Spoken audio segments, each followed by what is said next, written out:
Atendendo aos pedidos lá do Instagram, eu vou mostrar para você como é que você faz o deploy de um modelo de Machine Learning quando você precisa colocar as suas previsões dentro de um banco de dados e também quando você precisa fazer as suas previsões repetidamente. Então, aqui nós vamos simular um modelo que todos os dias ele precisa fazer uma previsão nova. Esse mesmo esquema você pode usar para modelos que precisem fazer previsões a cada hora, a cada minuto. Basicamente que você tem uma frequência ali automática de fazer as previsões. Para fazer isso eu baixei os dados dos táxis de Nova York, então as viagens de táxi de Nova York, e eu coloquei dentro de uma tabela, dentro de um banco de dados SQL, para a gente ver realmente o mais próximo possível de como você faria isso dentro de uma empresa. A gente vai começar aqui do ponto em que você já tenha criado o modelo, então você já fez todo aquele trabalho de pesquisa, todo aquele trabalho de otimização das métricas, de descobrir features, de testar modelos diferentes, e agora você precisa fazer o deploy desse teu modelo. Basicamente tudo aquilo que você já viu nos outros 90 vídeos do canal, você já fez e agora chega a hora do deploy.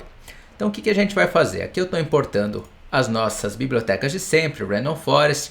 Esse Make Pipeline é uma função que a gente vai usar para a gente colocar vários transformadores junto com o nosso modelo na hora da gente fazer as novas previsões. Vou te explicar linha a linha esse Jupyter Notebook só para a gente ter certeza que a gente está com as mesmas ideias. Então aqui eu estou lendo de uma tabela SQL, eu estou selecionando da tabela Trip Data, que são as viagens lá que eu baixei de Nova York, joguei aqui. E eu estou selecionando todas as viagens que aconteceram antes do dia 3 de janeiro de 2022. Vamos fazer de conta que aqui a gente está no dia 2 de janeiro. Então a gente ainda não tem os dados para 3 de janeiro. No caso, então, a gente não precisaria dessa data aqui, mas como a gente está simulando, eu preciso colocar ali. E o segundo argumento aqui, eu estou colocando SQLite DataDB, que é do banco de dados onde eu vou puxar esses dados. Dependendo da empresa onde você está, você vai ter um servidor de banco de dados e aí você vai colocar a conexão para esse servidor aqui nesse argumento. No nosso caso, a gente vai usar um banco de dados aqui local que está no mesmo diretório dos arquivos que eu estou trabalhando, que eu estou te mostrando. Eu resolvi criar uma feature aqui, Fair Amount Per Person. Então, a ideia aqui para a gente é que a gente vai tentar prever qual é a gorjeta que a pessoa vai dar para o taxista que levou ela pela viagem. Eu inventei isso aqui, não importa, esse processo serve para qualquer modelo que você vai fazer deploy, mas eu inventei isso aqui só para ficar um pouco mais certinho, mais concreto. Então eu estou pegando aqui a coluna sobre o valor da viagem de táxi e dividindo pelo tanto de passageiros, mais um, só para ele não dividir por zero e criar números infinitos que vão dar um trabalho para a gente. Mas basicamente eu só criei isso aqui, eu nem sei se essa feature é boa, só criei para poder te mostrar como é que você implementa a criação dessas features novas quando você tem novos dados. Eu gosto de criar uma lista com o nome das features que eu vou usar. Nesse caso eu vou usar a feature número de passageiros, a distância da viagem, o valor total que deu a viagem de táxi, e aqui eu vou usar o Fair Amount Per Person, que é essa feature que a gente criou aqui em cima. E o nosso target vai ser o tip amount, o quanto de gorjeta esse taxista ganhou. Criando aqui o nosso X e o nosso Y, você vê aqui que eu não estou usando validação, não estou fazendo split, não estou fazendo nada. Por quê? Porque como eu te falei, aqui a gente já sabe o modelo, já sabe os parâmetros que a gente quer e a gente só vai retreinar esse modelo com todos os nossos dados de treino. Existem horas que você vai retreinar o modelo, horas que você não vai, mas isso é uma parte da modelagem que fica para outro vídeo. Aqui eu estou colocando o índice dos nossos dados, então se a gente olhar os nossos dados originalmente, a gente tem uma porrada de coluna e tem esse index aqui que eu simplesmente criei como um índice de linhas. Então pensa nisso como o ID da viagem de táxi, porque a gente não tem outra coluna com valores únicos aqui. Pegando tudo isso, a gente vai usar a função MakePipeline. E essa função é muito legal porque os argumentos que você passa para ela são transformações que você vai fazendo no teu modelo sequencialmente. Então eu estou usando esse objeto SimpleImputer. Eu acredito que a gente usou no curso do Kaggle de Introdução a Machine Learning, acredito que a gente usou esse SimpleImputer. Basicamente ele vai substituir valores nulos por um valor que a gente especifique. Nesse caso, por padrão, ele substitui pela média. Então ele vai pegar a média da coluna, vai calcular e vai substituir nos valores nulos que estejam naquela coluna. Mais uma vez, eu não sei se isso é bom, isso é ruim nesses dados, eu só estou mostrando uma simulação de como você faria essa pipeline. Então esses passinhos de transformação dos dados brutos até, dos dados brutos não, né? Semi-brutos, porque a gente já tem as features calculadas aqui, até o teu modelo. Pegamos aqui, depois que ele passar por esse Simple Imputer, vai preencher esses dados nulos para a gente, ele vai jogar os dados preenchidos para uma Random Forest, e aí quando você vê que eu salvei isso num objeto aqui chamado pipe, e a gente pode fazer o fit do nosso modelo, a gente vai treinar o nosso modelo usando as nossas features e o nosso alvo. Depois que a gente treinou o nosso modelo, inclusive muito legal esse nova maneira aqui do Jupyter Notebook de mostrar para a gente como é que funciona a nossa pipeline aqui, quais são os passos, a gente precisa salvar esse modelo. Salvar o modelo é muito simples. Tem gente que vai salvar usando a biblioteca Pickle do Python, só que eu não recomendo que você faça isso, porque a própria documentação do Scikit-Learn recomenda que você use a biblioteca JobLib. Por quê? A biblioteca JobLib ela é melhor equipada para lidar com as estruturas internas do modelo, com os objetos internos do modelo do Scikit-Learn. Então os próprios criadores e mantenedores do Scikit-Learn recomendam que você use essa biblioteca para salvar os seus modelos. Se for modelo do PyTorch, do TensorFlow, muda um pouquinho, mas mais uma vez isso fica para outro vídeo. Então a gente importa o JobLib. Se você não tiver o JobLib, é só você fazer o pip install JobLib, que ele vai instalar para você. E aí a gente faz essa coisa muito difícil, que até o GitHub Copilot já está criando aqui para a gente a linha, que é joblib.dump.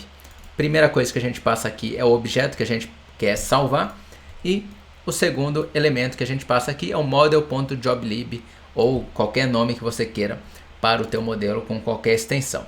Se você olhar aqui em cima, eu coloquei model underline final, que geralmente é isso que a gente faz quando a gente está criando vários modelos. E aí você pode salvar com o nome que você quiser.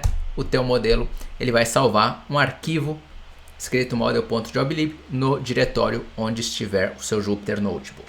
A gente poderia ir direto para o deploy agora, mas antes eu quero te mostrar uma outra biblioteca chamada Pandera. Por quê? Porque é muito importante quando você está criando uma pipeline automática de previsão ou de retreino do teu modelo, é muito importante que você faça a validação dos dados novos que você está recebendo. O que significa isso? É garantir que os dados novos que você está vendo estejam de acordo com os dados que você treinou o teu modelo. O teu modelo ele vai ter muita dificuldade se os dados novos forem muito diferentes dos dados que ele já viu. Então é importante a gente validar para ter certeza também que não teve nenhum problema na hora de recepcionar os dados, na hora de colocar esses dados na tabela, para ter certeza que está tudo de acordo com aquilo que a gente espera. E essa biblioteca Pandera tem várias bibliotecas para fazer isso, mas aqui eu vou usar a Pandera. Então, para instalar a Pandera, você vai digitar pip install Pandera, e aí você vai colocar aqui entre colchetes IO, porque ele vai instalar umas outras bibliotecas também que são importantes para o que a gente vai fazer aqui, para a gente poder usar esse validador de dados depois quando o modelo estiver em produção. Você rodando esse código ele vai instalar para você. E aí desse Pandera você vai ver que o Copilot já vai até importar aqui para a gente esses elementos column, data frame schema e check. Você já vai entender o que eles fazem. E aí eu vou importar o Pandera também para a gente poder usar. A gente vai criar um data frame schema. O que é esse data frame schema? Pensa nele como um molde.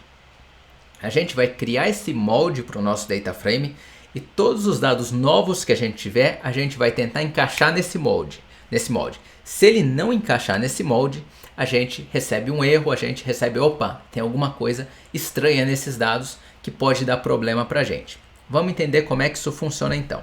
Esse data frame schema, ele recebe um dicionário e as chaves desse dicionário vão ser os nomes das colunas. Inclusive você pode botar na mesma ordem, que o modelo tem que receber as colunas na mesma ordem que você treinou para fazer as novas previsões. Então o que acontece? Você vê aqui que o Copilot já está preenchendo para a gente. Então a primeira coluna, Passenger Count. E aí o que acontece nesse esquema? O valor da chave é o nome da coluna e o valor do valor, né, de cada chave do dicionário vai ser esse objeto column. E dentro desse objeto column, a gente vai passar o tipo da coluna. Então, nesse caso, o passenger count aqui ele está sugerindo que seja uma coluna de inteiro. Eu vou colocar como float, porque senão ele vai dar problema para a gente por causa dos valores nulos. Valor nulo no Pandas, no NumPy, é um valor de ponto flutuante, então por isso eu preciso colocar com ponto flutuante. Mas, por exemplo, se essa coluna estiver sendo passada como string, ele vai reclamar para a gente. Ele vai falar, opa, tem alguma coisa errada na passenger count. E o que acontece? Você pode passar aqui para ele alguns checks, então algumas checagens para ele fazer, para ele garantir que os dados estejam corretos. E aqui eu gosto de passar uma lista.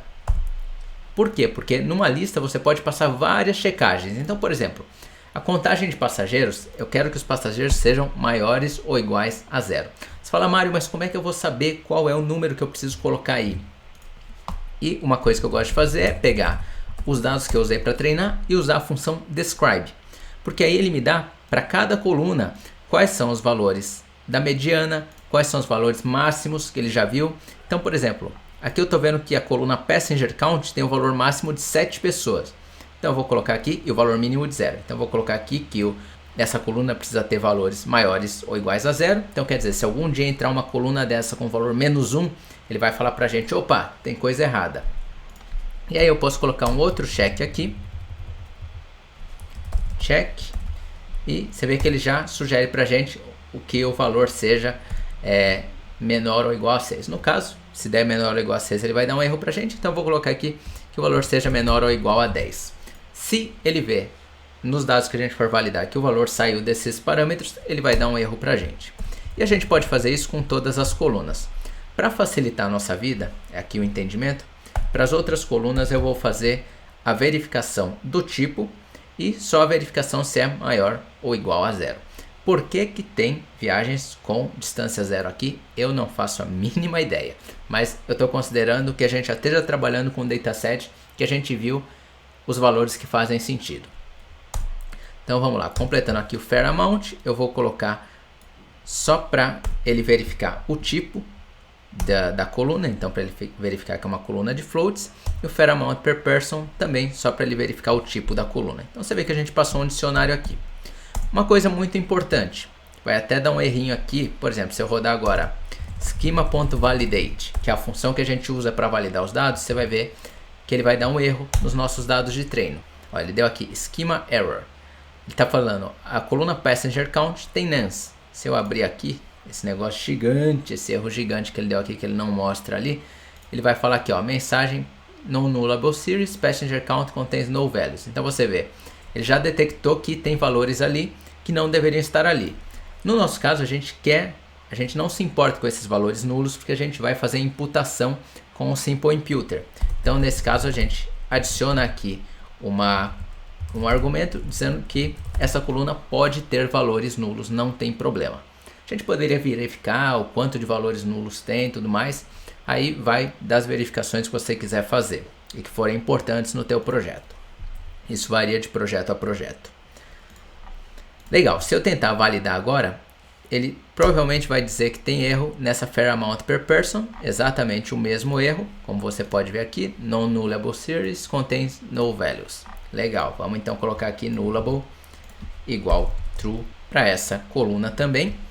E algumas coisas importantes. O primeiro argumento dessa data frame schema, que é o nosso molde, vai ser esse dicionário, mas a gente pode colocar uns outros argumentos aqui. Então index, eu quero que ele verifique se é um índice de números inteiros. Como é que a gente faz isso? A gente usa o objeto index do Pandera e o objeto int.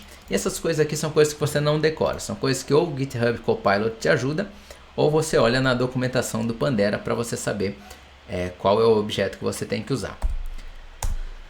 Outra coisa que eu gosto aqui é de usar ordered igual true, que ele vai ver se as colunas estão nessa mesma ordem, que vira e mexe, se a pessoa não tem experiência, ela vai passar colunas em ordens diferentes pro modelo, e aí ele vai fazer uma previsão toda errada. Outra coisa que eu quero é que colocar esse argumento strict igual filter. Por quê? Esse argumento vai falar, se tiver alguma coluna além dessas 4, ele vai jogar a coluna fora do X. E é isso que eu quero, eu não quero nenhuma coluna além dessas features, porque foram elas que eu usei para treinar o meu modelo. E eu acho que por enquanto são só essas aqui. Se eu passar agora aqui o schema.validate, você vê que ele retorna os dados validados para mim e tá tudo certinho, tudo de acordo com o esperado. O que a gente vai fazer então agora com esse esquema? A gente criou esse esquema todo aqui, esse molde. Como é que a gente salva isso então para a gente poder usar durante a produção? A gente vai transformar isso num script em Python que a gente possa importar no nosso script de produção. Então eu vou colocar aqui validator igual a schema.toScript e ele vai retornar para a gente uma string que é um script Python. Se eu fizer o print aqui desse objeto, você vai ver que é um script em Python onde ele cria para a gente esse esquema novamente para a gente poder usar. Tem outras formas de salvar, mas essa é uma forma bem simples se o teu projeto é pequenininho, se você não precisa colocar em outra plataforma. O que a gente faz com isso? A gente abre um arquivo schema.py ou pode colocar aqui validator.py e a gente escreve essa string, joga para esse arquivo e pronto. A gente vai ter o nosso validador pronto para usar em produção. Isso é o que você faz para preparar, né, o que você precisa para colocar em produção. Então você vai precisar validar que os dados novos sejam parecidos, né, estejam no mesmo esquema dos dados que você usou para treinar, e você vai precisar ter o arquivo do modelo salvo, que é o que a gente salvou aqui em cima. Vamos então para o nosso script de deploy. Aqui no nosso script de deploy nós vamos criar algumas funções. A primeira função vai ser para carregar os dados.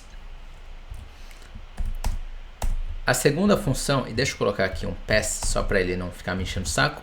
Segunda função geralmente é para criar features. Nesse caso a gente tem só uma feature, mas a gente geralmente cria várias features.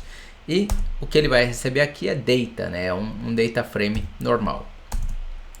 E a outra função vai ser a função de make predictions, vamos colocar. Então que ele vai fazer previsões com os nossos dados novos. E aí eu gosto de fazer aqui um if name igual main. Se ele preencher para mim vai ser muito legal. Cadê o Copilot? Está aqui. E eu vou apagar isso aqui porque eu não quero que ele faça nessa parte.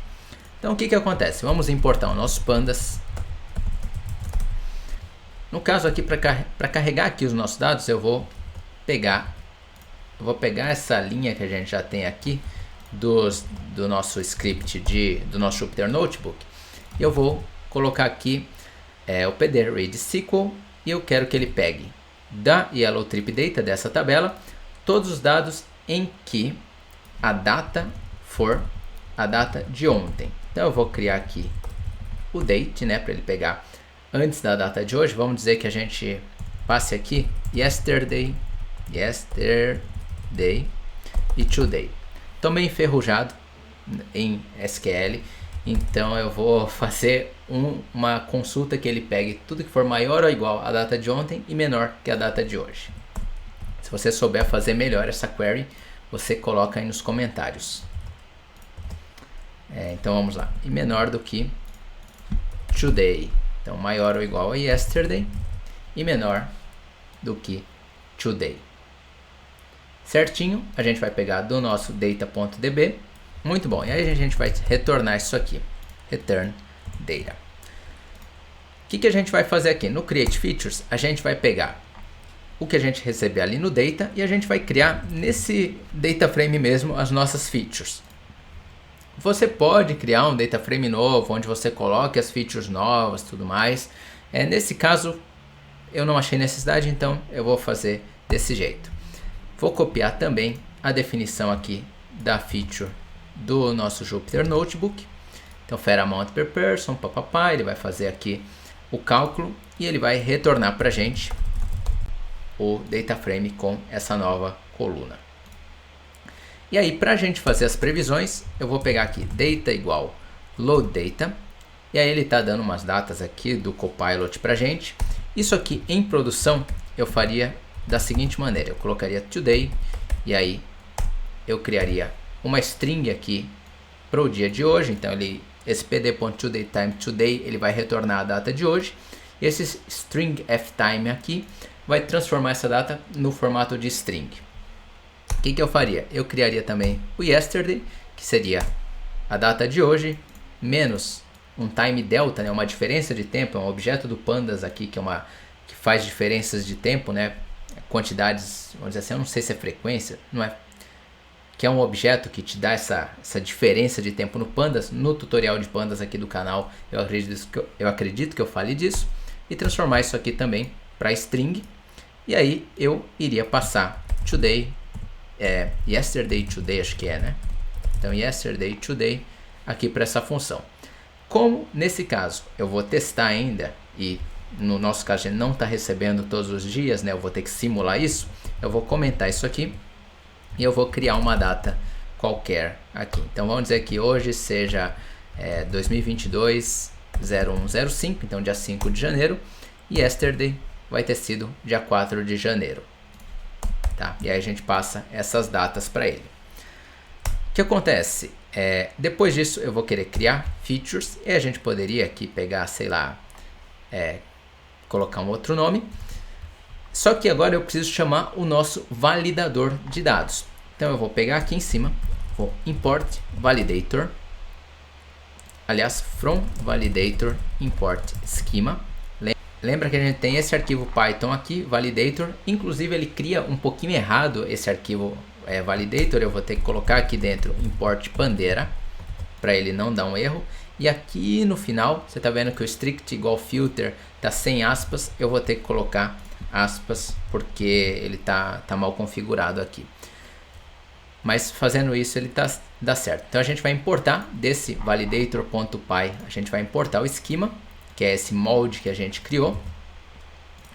E o que a gente vai fazer é criar aqui validated data igual a schema.validate data. Só para a gente dar uma olhada em que é tudo isso. Então se eu pegar aqui data.columns e depois fazer o print, né, validado, vamos colocar aqui, e validated data.columns para te mostrar. Deixa eu rodar essa função. Se eu rodar esse script, você vai ver que ele não está fazendo nada porque eu chamei errado. Se eu rodar esse script, você vai ver que o data tem todas aquelas tabelas, tem todas aquelas colunas da tabela bruta. E aí depois que ele está validado, que é aqui embaixo, ele tem só passenger count, trip distance, fare amount, tudo certinho do jeito que a gente quer.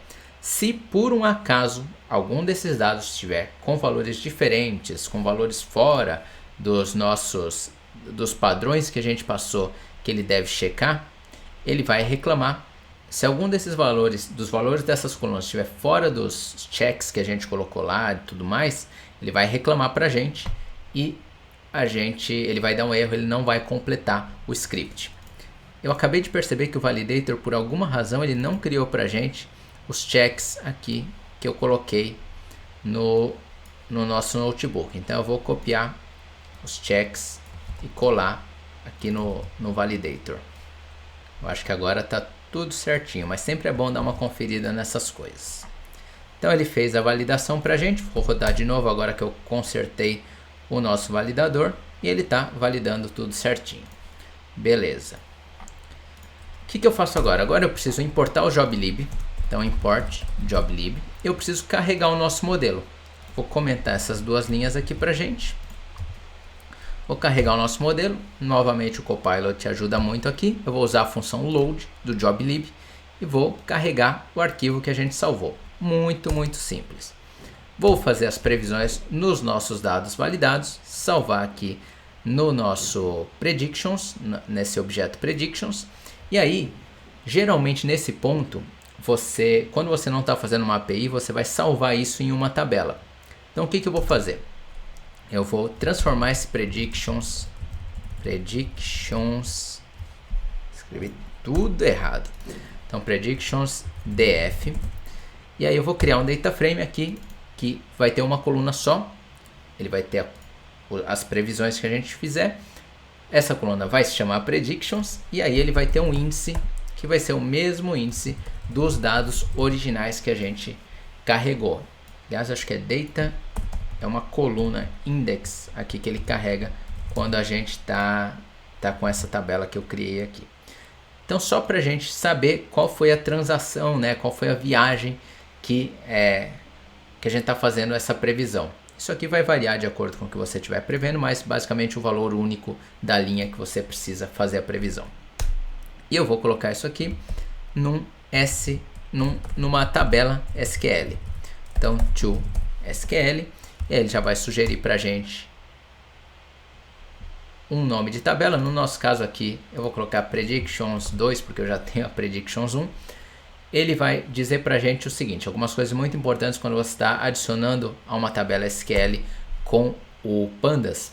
Ele vai falar o seguinte, vai pedir o nome da tabela, a conexão para a tabela, que é a mesma conexão nesse caso que a gente usou do banco de dados lá onde a gente pegou os dados, e ele vai ter esse argumento if exists. O que isso quer dizer? Se ele encontrar a tabela, o que ele tem que fazer? Ele tem que substituir os dados ou ele tem que adicionar os dados? Se for para adicionar os dados, você faz o append. Se for para ele substituir, imagine que seja uma tabela que só tenha os dados realmente das previsões do dia anterior, você coloca aqui replace. No nosso caso eu vou fazer um append só para ele jogar para a tabela, fazer o append literalmente. Se eu rodar esse script agora, ele vai fazer as previsões e vai salvar para a gente nessa tabela. Ele deu esse erro porque eu já tenho uma tabela predictions que eu criei aqui para a hora que eu estava testando esse script. Então eu preciso pegar o nome da coluna dessa tabela para que ele consiga inserir ali no mesmo lugar essas previsões novas.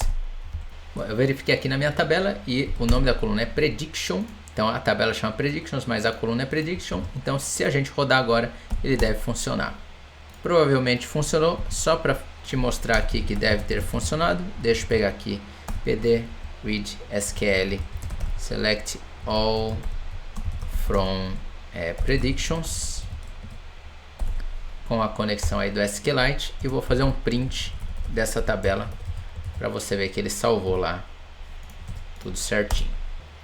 Tá aqui o print, tem o nosso índice e a nossa previsão, então tá salvo lá.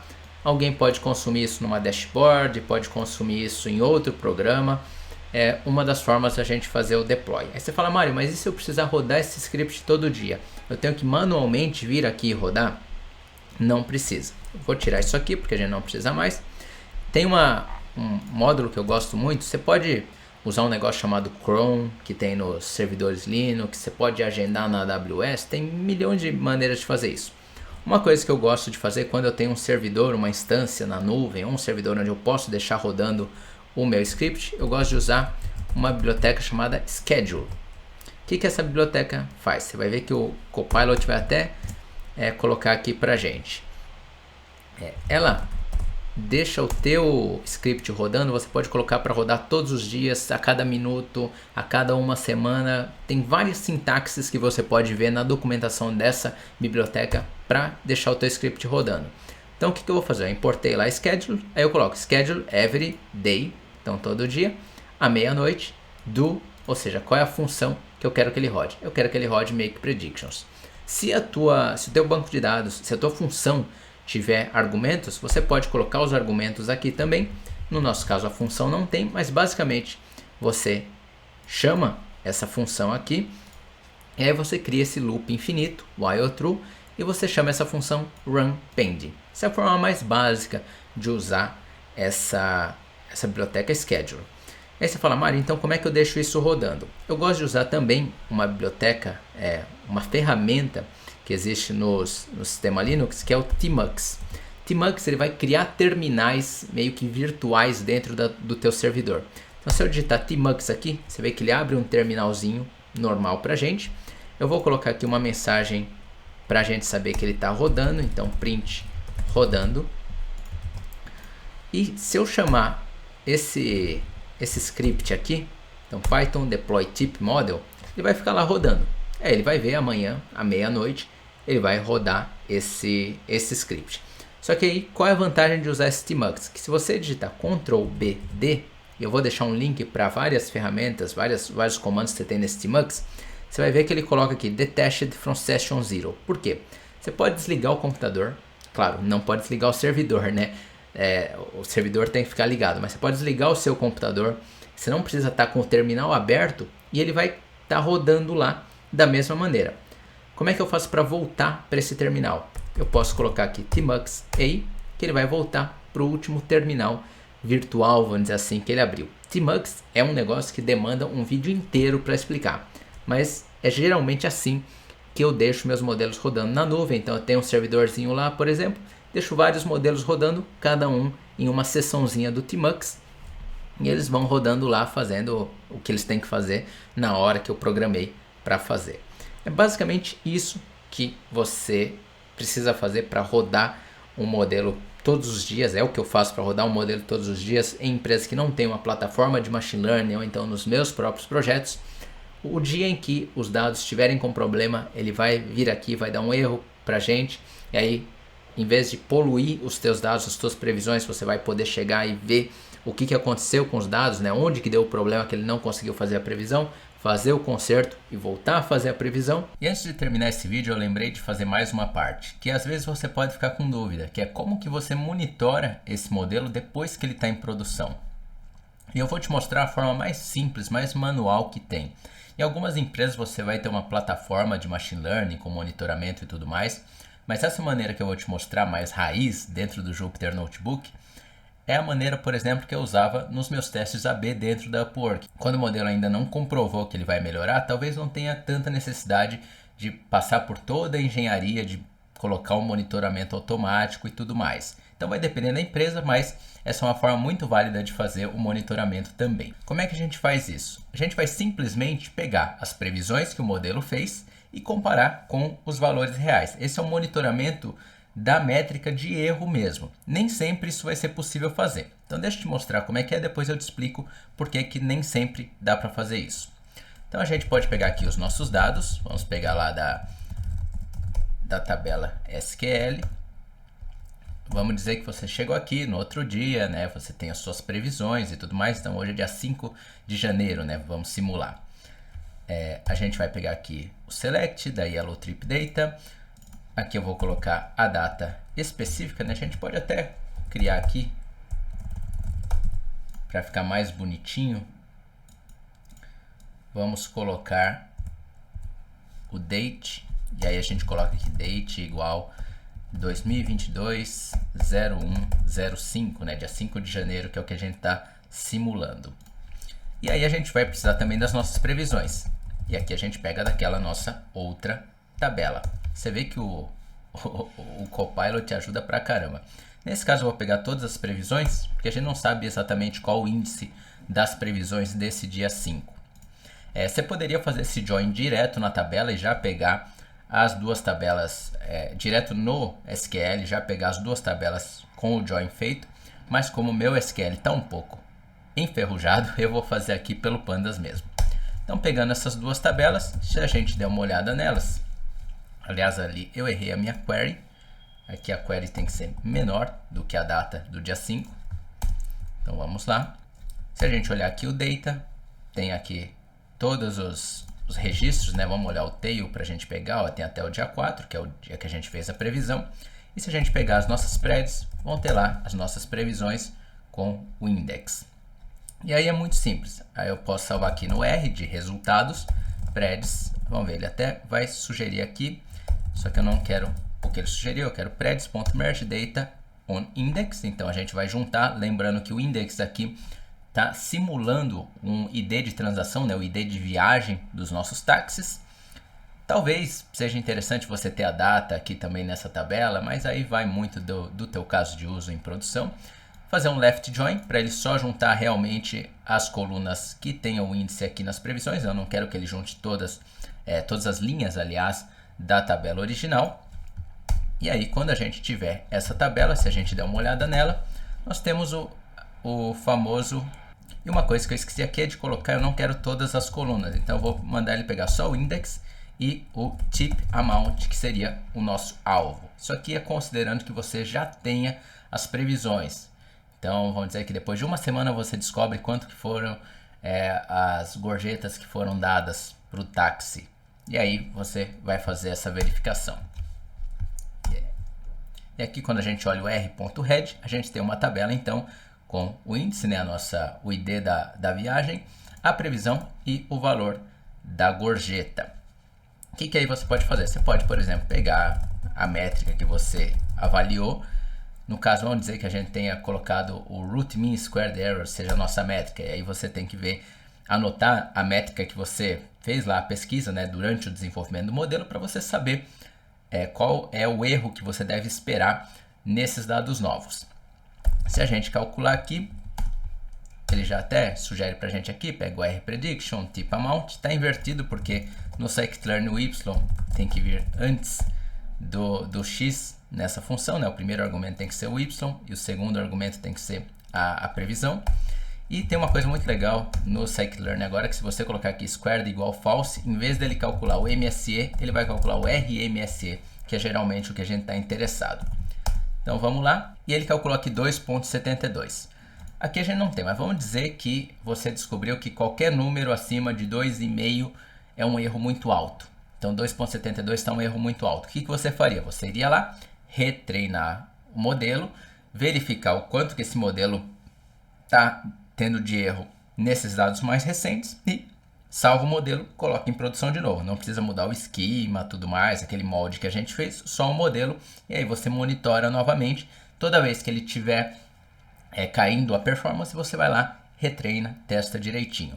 Claro que tudo isso numa empresa mais madura de machine learning, com data science mais madura, vai ser automatizado, mas nesse caso você pode fazer manualmente no começo, não tem problema, é até bom, porque você vai pegando uns errinhos que às vezes com a coisa muito automatizada, você só vê depois que ele falha silenciosamente, né, que ele quebra muito. E por que eu te falo que às vezes isso aqui não é possível? Imagine que você esteja num banco, você faça empréstimos e você só vai saber se a pessoa pagou depois de 6 meses. Então aí não tem muito como você monitorar essa variável alvo necessariamente, você vai precisar de alguns proxies, né, de algumas variáveis anteriores. Então se a pessoa pagou a primeira parcela, aí você vai ter que dar uma olhada com a área de negócios também, como é que vocês vão avaliar se esse modelo está funcionando. Existem pessoas, né, existe área de pesquisa para tentar entender como é que a gente pode ter uma estimativa da performance de modelos quando você tem esse delay muito grande para você saber se funcionou ou não. Outra área que só acontece é na área de anúncios, né, EdTech, onde você, por exemplo, você mostrou um anúncio, mas pode ser que só daqui a 7 dias, daqui a 30 dias você vai descobrir se aquele anúncio que você mostrou, aquela pessoa que clicou no anúncio realmente fez uma compra no site daquela empresa. Então tem esses vários probleminhas, mas você pode também monitorar com isso aqui as tuas inputs. Você pode monitorar as features também e seria a mesma coisa, você faz o select, puxa os dados lá do teu banco de dados, faz os teus gráficos, as distribuições, e em algum momento você pode automatizar isso, colocar alertas e tudo mais, mas essa forma mais avançada, né, mais automatizada, eu acho que fica mais legal se eu te mostrar num projeto mais completo, então fica para um próximo vídeo. Muito obrigado por assistir, deixe seu like, se inscreva no canal, meu nome é Mário Filho, e se você quiser se conectar no LinkedIn também, é só me procurar lá. Um abraço e até a próxima.